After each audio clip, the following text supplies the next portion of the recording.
Shalom à tous.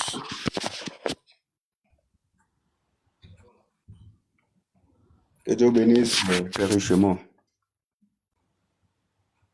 Shalom, shalom, frère d'or. Que Dieu vous bénisse aussi. Shalom, frère, donc que Dieu vous bénisse aussi. Amen. Bon, maman Christy certainement s'est déplacée. Bon, on a prière aussi, comme d'habitude, samedi, après la bande. On va essayer un peu de faire un petit bruit. Branham a déjà parlé, hein? Donc, je pense qu'on a déjà assez d'onction même pour rentrer dans la prière. On va juste faire un petit commentaire pour pouvoir entrer dans la prière.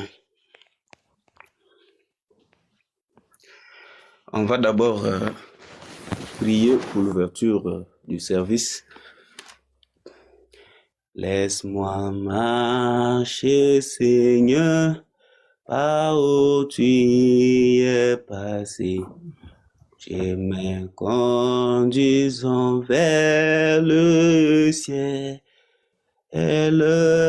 Laisse-moi marcher toujours avec chant et sourire. Remplis-moi chaque jour d'amour. Oui, remplis-moi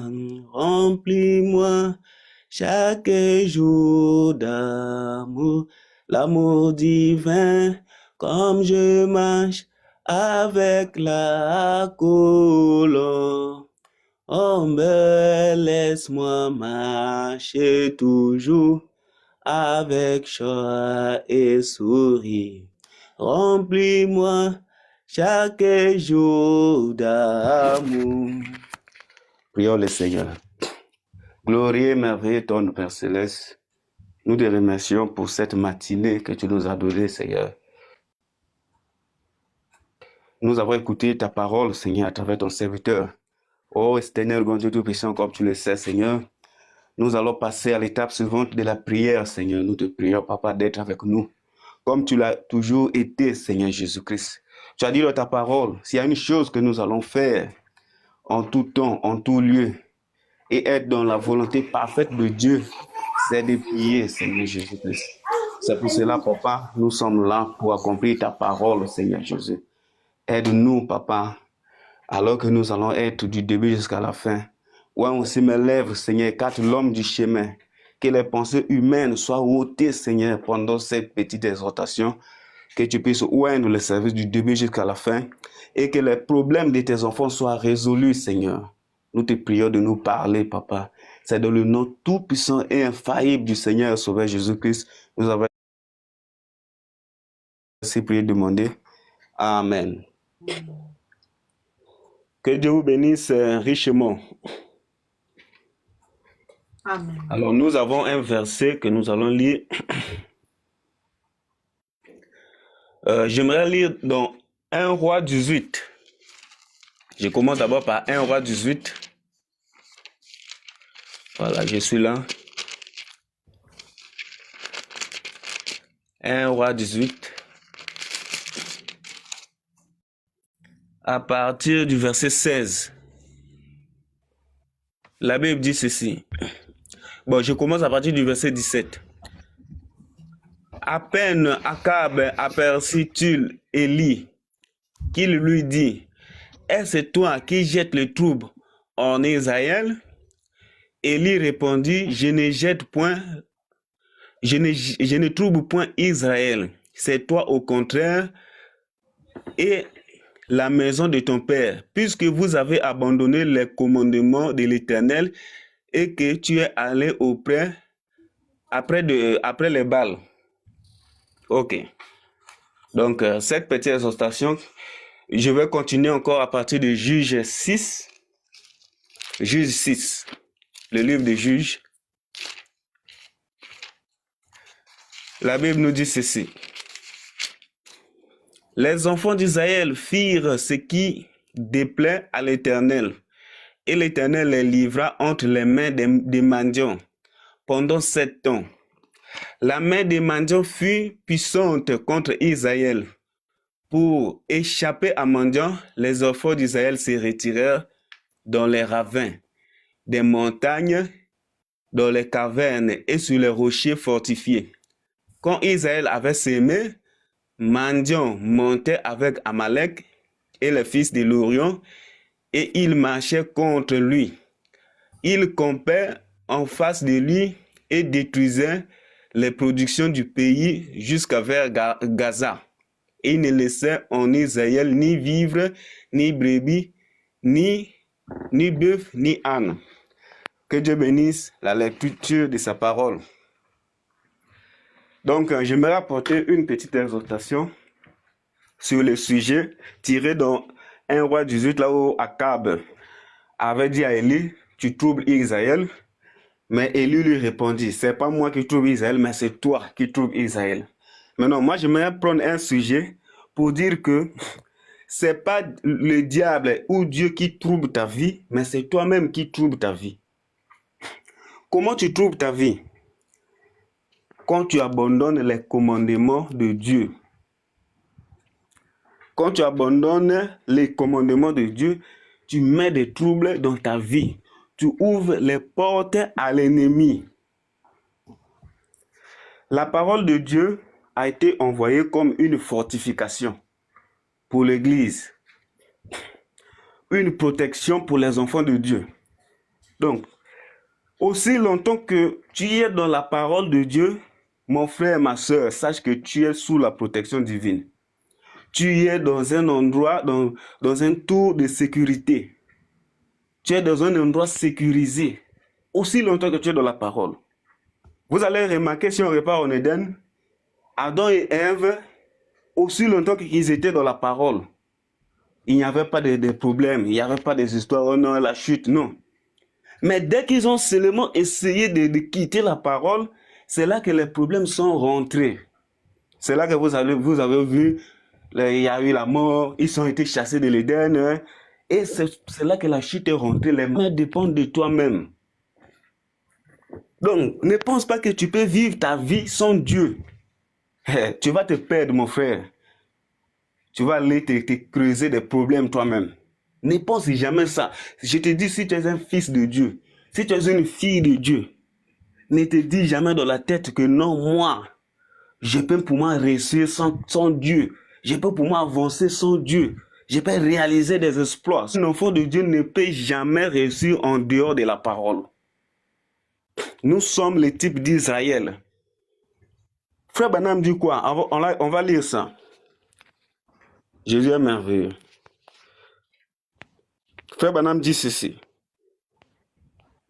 Voilà, c'est là. Dans sa prédication, ok. J'ai ça ici. Dans sa prédication, les instructions de Gabriel à Daniel, commençons à partir du verset 130.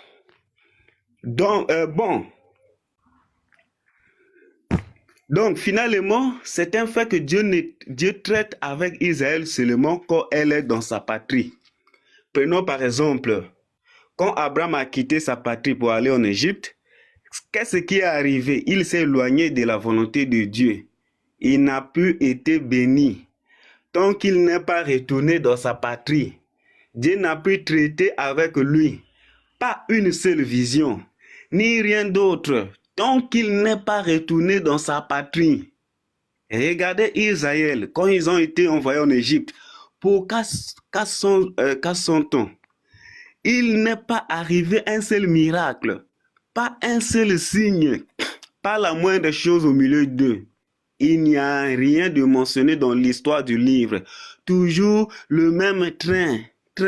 Aller à l'église, offrir l'agneau, dire je vous salue Marie, ou ce qu'il fallait faire et retourner l'année suivante. C'est pareil. Les prêtres, ils étaient tous là à se disputer. Les rabbins tels, on va élire les rabbins tels. Il connaît mieux les Égyptiens. Bientôt, les Égyptiens, ils étaient tous pareils. C'est exactement ce qui est arrivé à l'église. Nous sommes des méthodistes, des baptistes. Nous, on est diplômés de Harford. Bon, je vais sauter un peu pour aller un peu pour pour aller un peu vite. C'est comme ça ce qui s'est passé en Égypte. Jamais Dieu n'a traité avec Israël tant qu'elle n'est retournée dans sa patrie. Paragraphe 133. Écoutez-moi, ainsi dit le Seigneur, Dieu ne traitera pas avec son Église tant qu'elle ne reviendra pas dans sa patrie. Le message de l'heure, revenez à l'original, laissez tomber vos idées. Donc ici, Dieu est en train de nous montrer que il ne va pas traiter avec l'Église si tu ne reviens pas dans sa patrie, qui est le message de l'heure. Donc, la patrie de l'Église, c'est la parole, c'est le message. Donc, tant que tu ne reviendras pas à la parole, Dieu ne va pas traiter avec toi, tu n'auras pas de bénédiction. Donc, les gens vont se dire, non, moi, je suis croyant du message, je vais à l'église, je viens écouter les bonnes. Est-ce que c'est ça qui fait que tu sois dans la patrie? Être dans la patrie, c'est être en ordre avec Dieu. C'est pas le fait d'aller à l'église qui fait de toi, tu es en ordre avec Dieu. Tu peux aller à l'église chaque jour, mais tu ne vis pas la parole. Donc, quand on dit être en ordre avec Dieu, tu dois appliquer tout ce que la Bible dit de ce qu'un chrétien doit faire. La vie de prière, c'est ta responsabilité. La soumission à la parole, c'est ta responsabilité. On ne dit pas que tu ne vas pas commettre des erreurs. Non, non, c'est pas ce qu'on dit. En tant qu'homme, en tant que chrétien, tu auras commis des erreurs. Mais la preuve que tu es dans la marche, c'est qu'en commettant ces erreurs-là, tu vas réparer.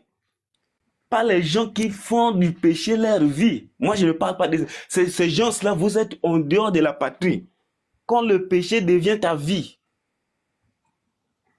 quand tu es là seulement dans le péché, et ça te fait pas, tu trouves le plaisir dans le péché. Tu es en dehors de la patrie, mon frère. Et quand tu es dans cette position-là, tu ne vas pas voir les bénédictions de Dieu. Tu vas me dire, oh non, frère, non. Oh, mais ce que tu dis là, c'est faux. Moi, j'ai quitté la parole. Je suis en train de prospérer. Mes affaires fonctionnent. Frère, pose-toi des questions. Si tes affaires fonctionnent et que tu es un fils de Dieu, tu t'es éloigné de Dieu, tes affaires fonctionnent, tu prospères. Moi, j'ai un peu de doute de ta prédestination là. Je peux même douter, je peux dire que non, tu n'es pas un élu de Dieu. Parce qu'un enfant de Dieu ne va jamais prospérer en dehors de sa patrie. On vient de lire ça ici. Tu es Israël spirituel. Frère Branham dit, Dieu n'a jamais béni Israël en dehors de sa patrie. Maintenant, quel est cet enfant de Dieu qui quitte la parole et Dieu est en train de le bénir? Mais il va t'encourager dans le mal. Tu es en dehors de la parole, Dieu te déverse des bénédictions. Mais tu vas te dire, ah ouais, bon, je fais des choses mauvaises, Dieu m'aime quand même. Hein? Donc mon frère, c'est toi qui troubles ta vie, ce n'est pas Satan.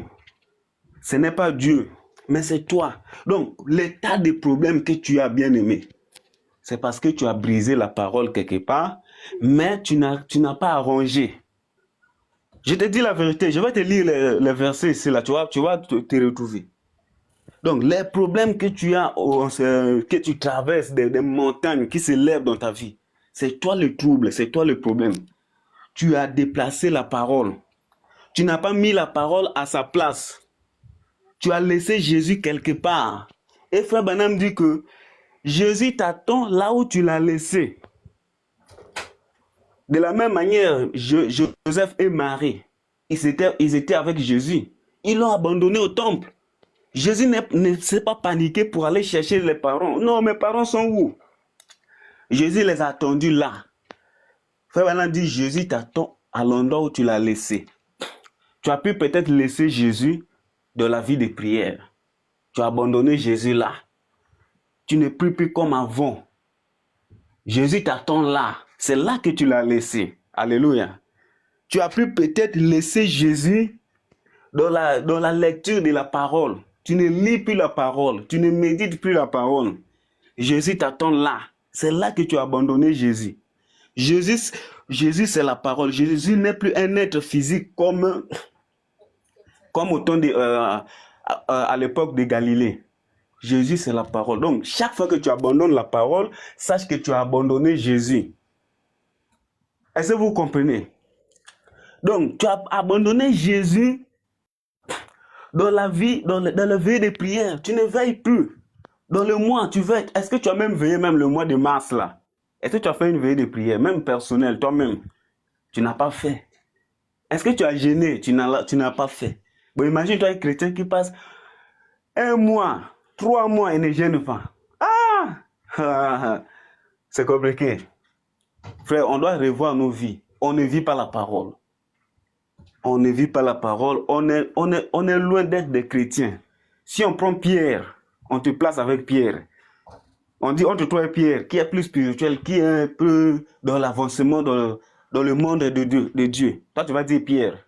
Mais imagine, toi, tu te dis épouse de Christ, mais tu places Pierre devant toi.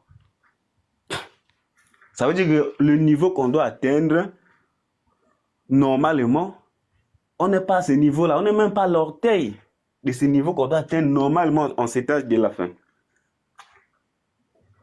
Parce que l'Église doit arriver, doit atteindre, doit dépasser les niveaux des pierres là. C'est la promesse de ce jour.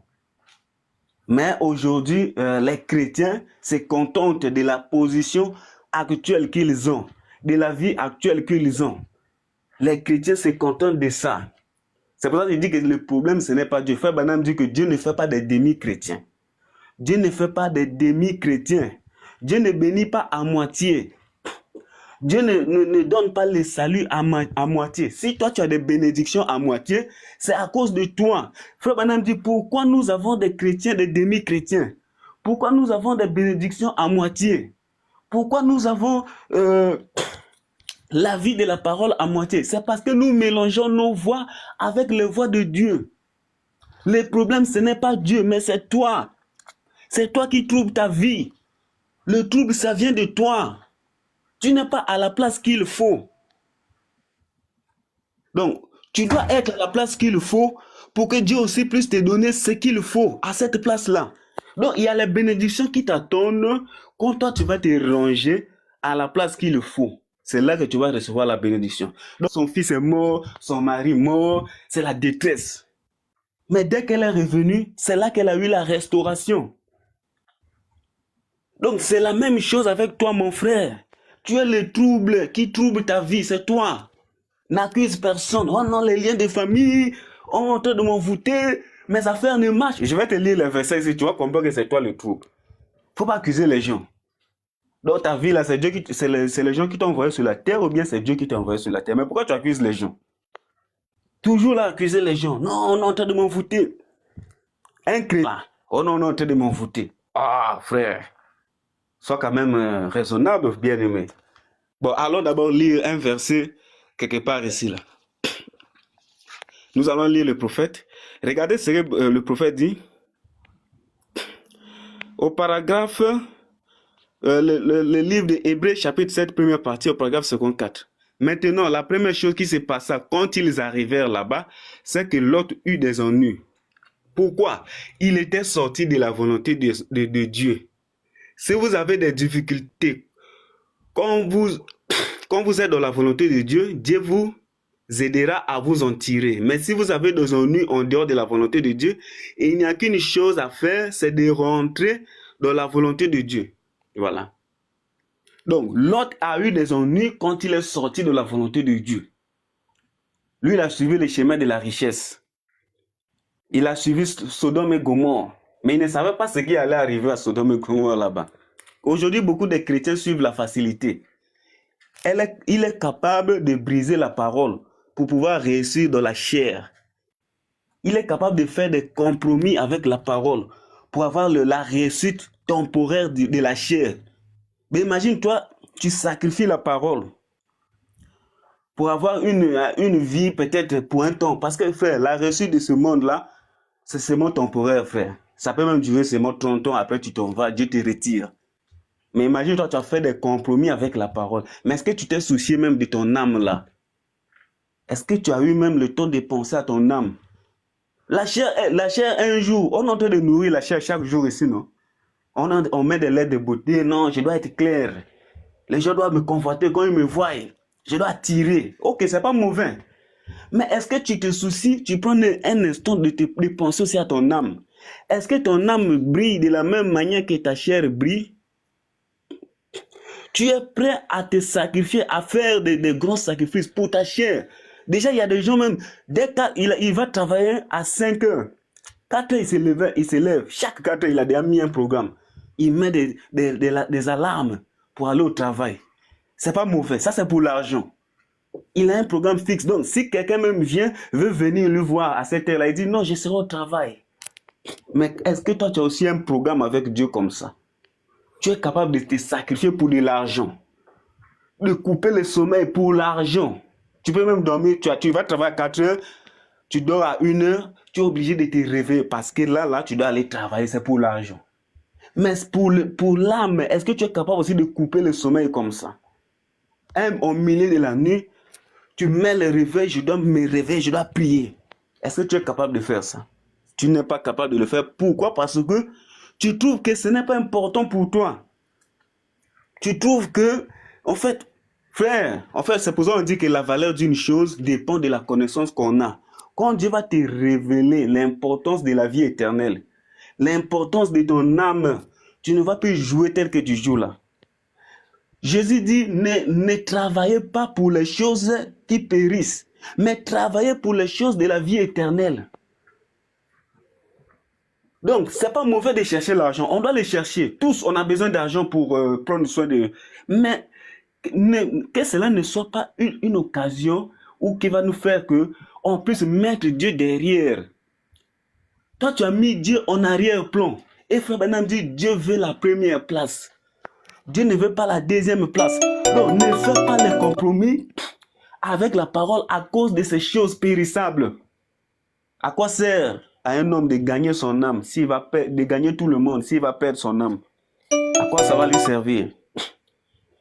Tout cela, ça va rester bien aimé. Tu es venu sans rien sur ce monde, tu vas repartir sans rien. Mais est-ce que tu as pensé un instant à là où ton âme va aller? Est-ce que tu penses à ça? Est-ce que tu te soucies même de ton âme? Est-ce qu'il y a des moments où tu t'assois comme ça, tu essaies un peu de méditer sur ta vie? Ah Seigneur, tel que je suis là, Seigneur, s'il arrive que tu reviennes, s'il arrive que tu me retires sur la terre, est-ce que moi je vais aller dans ta présence? Est-ce que tu as même des moments où tu penses à ça? Ou bien pour toi, tes soucis, c'est seulement être bien dans la vie, avoir les voitures, avoir l'argent. En fait, c'est pour ça qu'on dit que là où est ton cœur, c'est là où est ton trésor. Si tu vois ta profondeur, ça te tire seulement dans les choses du monde là. C'est là où ton cœur, c'est là. Et le Dieu que tu vas servir sur la terre, c'est le Dieu qui va te prendre quand tu vas quitter la terre. Il y a 2 destinations. C'est lui qui va te prendre. Même si tu as dit que non, j'avais lu des brochures, j'ai lu 20 000 brochures, j'ai écouté 20 000 bandes, même s'il n'y a pas 20 000 bandes. Même si tu as dit ça, mais Dieu connaît le Dieu qui se trouve dans le trône de ton cœur. Parce que la profondeur appelle la profondeur. On va lire une citation du prophète. Après, je vais vous citer les versets qui prouvent que c'est toi-même qui es en train de troubler ta propre vie. Ce n'est pas Dieu, c'est toi-même. On va lire la citation du prophète. Là où je crois c'est dans le livre. C'est dans le livre de Moïse par la foi. À moins que si j'ai bonne mémoire, Moïse par la foi, Frère Branham dit, quand Jésus quitte votre maison, attendez-vous à ce que les ennuis puissent se remplacer. Donc, il donnait l'exemple de Lazare. Jésus avait quitté la maison de Lazare, il est parti. Et après, quand Jésus est parti, c'est après que Jésus soit parti que Lazare a maintenant... Voilà, ça y est, là, j'ai retrouvé la prédication. Crois-tu cela? Prêché le 15 janvier 1950, au paragraphe 57. Maintenant, je le vois s'en aller. Donc, son ministère avait tellement prospéré qu'il a dû être appelé ailleurs. Lazare était resté tombé malade en son absence. Écoutez, dès que Jésus quitte votre maison, attendez-vous à ce que la maladie frappe, les ennuis, les chagrins, les déceptions. Vous croyez cela, n'est-ce pas? Dès que Jésus quitte votre maison, les ennuis commenceront aussitôt. qu'il est parti, évidemment. Il n'avait pas été chassé. Il s'en est allé parce que le travail de son père l'appelait. Voilà. Donc là, Frère Branham nous montre que quand Jésus quitte ta maison, et Jésus c'est la parole, hein, quand tu ne fais plus de prières de famille, parce que prière en famille aussi c'est la parole de Dieu. Quand tu ne fais plus ça, Jésus a quitté ta maison. Il dit que sache que quand Jésus quitte ta maison, c'est là que les ennuis rentrent. Des problèmes rentrent, des troubles rentrent.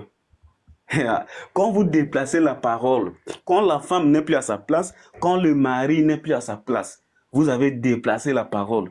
Quand les enfants ne sont plus à leur place, quand les chrétiens ne sont plus à leur place, vous avez déplacé la parole. Frère Branham dit, le chrétien a la responsabilité envers Dieu de la vie de prière, de la soumission, de la parole.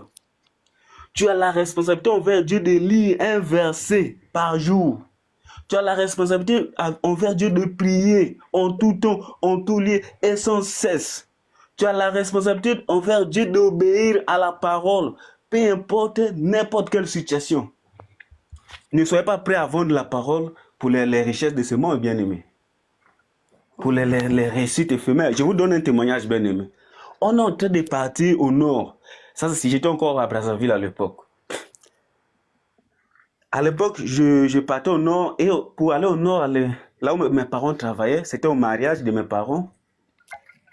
Je devais prendre le bateau. Maintenant, j'avais oublié ma carte d'identité. Je suis arrivé au port, j'étais avec mes grands frères et la famille.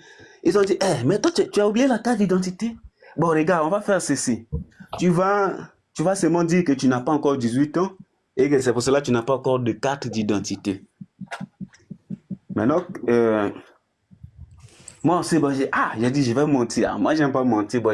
Bon, après, j'ai dit, bon, je vais le faire. J'ai dit, bon, j'ai pas 18 ans. Ils ont dit, il n'a pas 18 ans. On est rentré. La condamnation que j'ai sentie dans le cœur, j'ai dit, en rentrant, j'ai dit, non, je dois résoudre ce problème-là parce que je ne serai pas dans la paix. Qu'est-ce que j'ai fait? J'ai su aller retrouver le policier là. J'ai dit, papa, vous vous rappelez de moi? C'est moi, en fait, le jeune qui venait avec les parents. On était en train d'aller au nord. Et puis, j'avais dit que non, j'avais moins de 18 ans là. En fait, j'avais menti. Je vous demande vraiment de m'excuser, c'était pas vrai. Ah oui, je m'en souviens, c'est toi le petit là. Et puis là, la paix était revenue dans mon cœur. Donc, maintenant, je me demande des chrétiens aujourd'hui qui sont capables de mentir pour avoir des gagne-pains. Mais ils sont à l'aise. Là, j'ai eu des points d'interrogation. Donc, allons dans Deutéronome 28, 15. On va voir ce que Dieu nous dit sur la bénédiction et la malédiction. Regardez ce que Dieu dit. Maintenant, vous allez confirmer ce que j'ai dit là. Il dit ceci. Deutéronome 28, on commence dès le début. Il dit ceci. Si tu obéis à la voix de l'Éternel, à partir du verset 15, mais si tu n'obéis pas à la voix de l'Éternel, ton Dieu, si tu n'observes pas et ne mets pas en pratique tous ces commandements et toutes ces lois que je t'ai prescrites aujourd'hui, voici toutes les malédictions qui viendront sur toi et qui seront ton partage. Allons-y. Si tu n'obéis pas, là il a mis une condition au verset 16. Tu seras maudit. C'est ce que Dieu dit. Il dit, tu seras maudit dans la ville et tu seras maudit dans les champs. Alors au verset 18, le fruit de tes entrailles, le fruit de ton sol, les portées de ton gros et ton menu bétail, toutes ces choses seront maudites. Donc là, vous voyez les fruits de ton sol, ça ce sont par exemple les activités que tu fais. Il dit que si tu n'obéis pas au commandement de Dieu, ces choses-là, tu seras maudite. Et on va au verset 20, il dit ceci. L'Éternel enverra contre toi la malédiction, la trouble et la menace au milieu de toutes les entreprises que tu feras, jusqu'à ce que tu sois détruit, jusqu'à ce que tu périsses promptement à cause de la méchanceté de tes actions, qui t'aura porté à m'abandonner. Donc ici, Dieu veut nous montrer qu'à cause de la méchanceté de tes porté à m'abandonner, qui a poussé à Dieu, qui t'a poussé à abandonner Dieu, Dieu va envoyer les malédictions sur toi. Quand on abandonne Dieu dans la parole, quand tu abandonnes la parole, sache que tu as abandonné Dieu. Allons au verset 22. Non, au verset 20. L'Éternel enverra contre toi la malédiction, les troubles, la menace. Au verset 22, l'Éternel te frappera de consomption, de fièvre, d'inflammation, de chaleur brûlante, des déchaissements, des genusses, des gangrènes qui te poursuivront jusqu'à ce que tu périsses. Le ciel sera sur ta tête des reins et la terre sera de fer. Donc le ciel sera des reins, c'est-à-dire que tu vas faire des prières, ça ne monte pas. La terre sera de fer, tu fais des activités, ça ne marche pas. C'est vrai que je dis que c'est toi qui troubles ta vie. C'est parce que tu n'es pas à la place qu'il faut. Reviens dans la parole. C'est là que Dieu va ouvrir les portes. Il faut savoir comment déclencher les bénédictions de Dieu, mes frères. Les bénédictions de Dieu, on les déclenche en obéissant à la parole. On va continuer ici au verset 27. L'Éternel te frappera d'ulcères d'Égypte, d'hémorroïdes, des gales et des teignes dont tu ne pourrais guérir. Maintenant, je vais un peu loin. Au verset 43, l'étranger qui sera au milieu de toi s'élèvera toujours plus au-dessus de toi, et toi tu descendras toujours plus bas. Il te prêtera et tu ne lui prêteras pas. Il sera la tête et tu seras la queue. Toutes ces malédictions viendront sur toi. Elles te poursuivront et seront ton partage jusqu'à ce que tu sois détruit, parce que tu n'auras pas obéi à la voix de l'Éternel, ton Dieu, parce que tu n'auras pas observé ses commandements et ses lois qu'il t'a prescrits. Est-ce que vous voyez? Donc même l'étranger, un païen qui sera à côté de toi là, Dieu va permettre qu'il soit prospère devant toi. Il va même te commander. Normalement, le chrétien doit être la tête partout où il va. Mais ça sera le contraire pour toi. Pourquoi? Parce que tu as abandonné l'Éternel. Tu n'as pas su obéir à la parole de l'Éternel. Tu as laissé Jésus quelque part. Donc, reviens à la parole, bien-aimé, pour que tout ce que Dieu a cité dans les bénédictions puisse revenir. Maintenant, on va maintenant voir comment faire pour revenir. Dieu nous demande de reconnaître d'abord nos torts. Tu dois reconnaître d'abord que tu as tort. Frère Branham dit, quand tu t'approches à Dieu dans la prière, il faut d'abord reconnaître que tu es d'abord un pécheur, mettre ta vie en ordre. Parce que c'est en mettant ta vie en ordre que Dieu va te jeter ton péché sous le sang de Jésus, que Dieu ne se souvient plus de tes péchés. Donc, quand tu demandes pardon à Dieu, tu dois croire que Dieu t'a pardonné. Si c'est un péché que tu dois réparer devant Dieu, tu répares ça devant Dieu. Par exemple, des mauvaises pensées. Ça là, tu ne peux pas réparer ça devant... Par exemple, tu as des mauvaises pensées sur une sœur. Tu ne peux pas réparer ça devant la sœur. Non, j'ai eu des mauvaises pensées sur toi. Non. Tu répares ça devant Dieu parce que tu as péché contre Dieu. Si tu pèches contre ta femme, tu vas réparer chez ta femme. Si tu pèches contre ton frère, tu répares chez ton frère. Donc, quand tu t'approches à Dieu, tu te répands. La repentance, c'est la porte du ciel. Donc, tu demandes pardon, tu reconnais tes fautes, tu reconnais tes erreurs. C'est pour ça que la Bible dit, on doit laver notre robe chaque jour. Même le prophète va plus loin, dit que chaque jour, nous rétrogradons. Tu peux rétrograder aussi par ta manière de parler. Tu peux parler mal sans te rendre compte. Tu peux aussi choper quelqu'un. Donc, c'est pour cela, quand tu viens, tu t'approches à Dieu, tu reconnais d'abord tes erreurs, tu te confesses, tu confesses tes péchés, et c'est alors que tu seras maintenant en mesure de faire des requêtes, de présenter les requêtes. Mais il y a beaucoup de gens qui viennent d'abord demander des choses, mais ils n'arrangent pas d'abord leur vie. Après, tu vas accuser que non, le pasteur a prié pour moi, ça n'a pas marché. Ou bien, oh non, Dieu n'agit plus. Alors que le problème, c'est toi en fait. Tu as des péchés qui sont en train de traîner, tu n'as pas encore mis ta vie en ordre. Donc, mon frère, ce qu'on va faire ce matin, ça sera ça.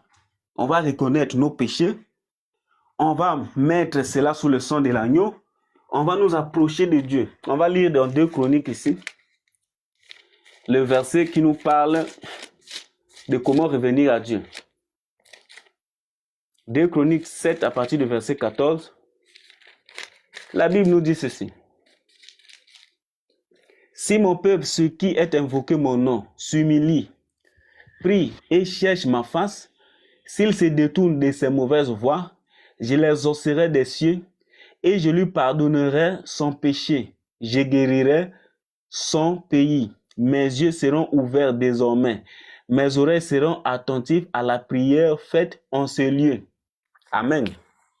Donc, si le peuple qui invoque le nom du Seigneur, tel que toi et moi, qui invoquons son nom, nous nous humilions, on reconnaît nos fautes, on prie, on se détourne de nos mauvaises voies, Dieu a dit qu'il va nous exaucer, il va nous pardonner et il va nous guérir.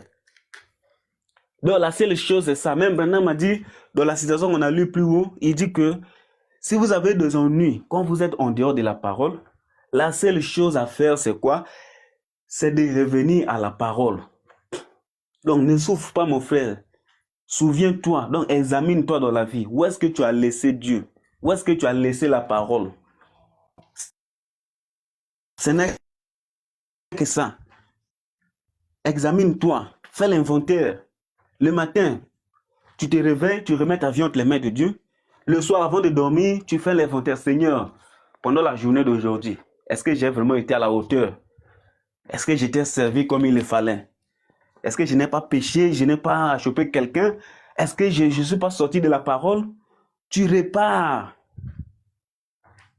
C'est ça. Laver sa robe journalièrement. Donc, reviens mon frère. Reviens dans la parole pour réussir, pour prospérer. Si tu prospères en dehors de la parole, sache que cette prospérité-là, tu es dans les mains de Satan. Ça va t'amener dans l'abîme. Mais quand tu es dans la parole, c'est là que tes bénédictions viendront. C'est là que Dieu va ouvrir les écluses des cieux. Si tu es un enfant de Dieu. Donc, c'est pour cela on doit rentrer en prière. Commençons d'abord par la repentance. Reconnaissons d'abord nos torts et mettons nos vies en ordre. Confessons nos péchés devant Dieu. Si on a par exemple quelque chose contre quelqu'un, Jésus a dit, laisse d'abord ton offrande, va d'abord réparer avec cette personne-là et reviens présenter ton offrande. C'est la parole. C'est pas moi qui ai dit ça. Donc, ce qu'on va faire, c'est ça. On va d'abord présenter nos erreurs devant Dieu. Seigneur, j'ai failli ici, là. Pardonne-moi, Seigneur. Maman Christy, si vous pouvez nous préparer la chanson, je reviens pour ne plus errer. Donc, c'est ça. C'est ça que tu dois faire. Tu reconnais d'abord. Tu mets ta vie en ordre. Seigneur, pardonne-moi. J'ai relâché dans la vie de prière. J'ai relâché dans la lecture de la parole. J'ai relâché dans l'obéissance, Seigneur. J'ai relâché dans le fait d'aller à l'église. J'ai relâché dans le fait d'écouter la parole, Seigneur. Pardonne-moi. Je reviens, Seigneur. Donc, c'est ce qu'on va faire. Dieu, afin que Dieu puisse ouvrir ses larges bras d'amour. Si maman Christian a la chanson, elle peut nous préparer ça. C'est quoi le titre? Je reviens pour ne plus errer. J'étais errant. Hein? Maintenant, je reviens. Ouais. Je reviens. Je reviens. Je reviens. C'est ça la chanson. Pour ne plus errer. Ouverte lâche, pas d'amour. Seigneur, je reviens. Ok. Oui, c'est ça la chanson. Il y a aussi le cantique que la sœur Grâce a écrit. Après, vous allez mettre ça aussi. Après, on va rentrer en prière.